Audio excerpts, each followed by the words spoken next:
You're watching FemVids, and we're back from the One Just World Forum in Canberra.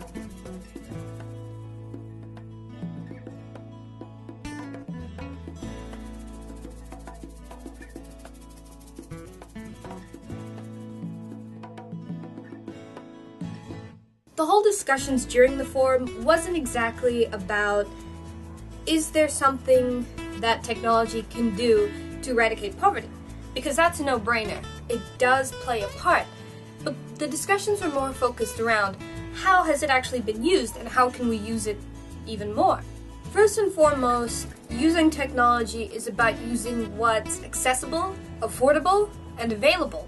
There's lots of technology out there, but often the issue is cost, the issue is support by infrastructure, the issue is the actual education of people using these kinds of technologies, as well as the variation in the issues that they're dealing with. So finding the best technological solution for that particular issue helps people combat poverty. That's poverty of information, poverty of communication, and poverty of expression. There also needs to be policies in place so that technology isn't the one setting the rules. I mean, you can have all these different technologies, but unless you have certain kind of measures in place so that people don't use personal information for the wrong reason, or that you kind of have these kinds of commercial-driven things available, that's stopping from actually being able to use things to their full advantage.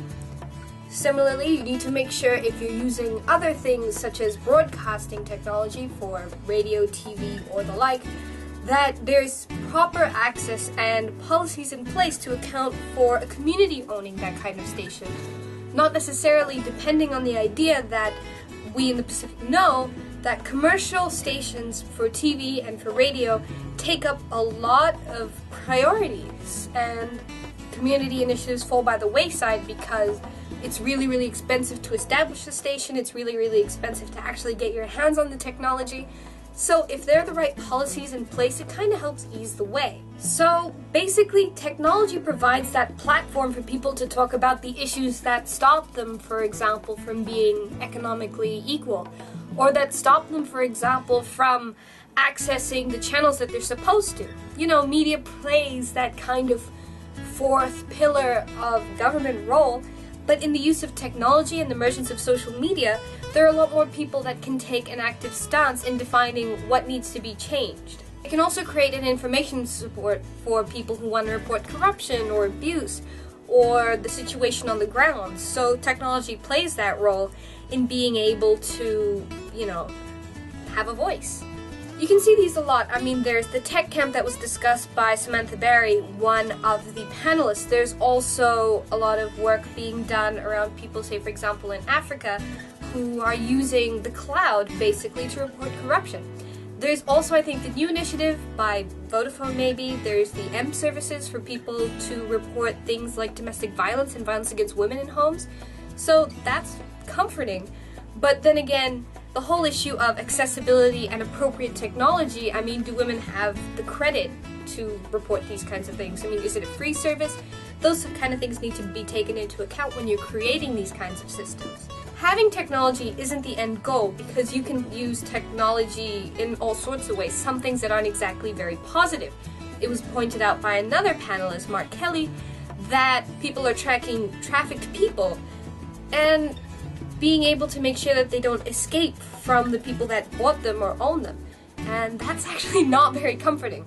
There's also bullying online, there's also, internet transactions, the kind of money transactions that can make clandestine dealings a whole lot easier, because the flow of money is becoming so rapid and so up in the air that it's hard to regulate, really. So that's what's happening. Not to mention that new media is kind of filling the gap of the traditional media in a lot of the developing world, because people are able to call each other to say, hey, what's going on? Because phones have their radio capabilities so that people can listen to the radio as well, who may not have actually been able to previously. For example, they couldn't afford it, or it just wasn't as accessible. But now it's becoming a whole lot more accessible, and it kind of just seems like a positive trend. But then again, the education needs to happen so that the use of technology for human rights abuses as well as abuses in general kind of is, you keep it on the decline. So that's all from me. You've been watching FemVids.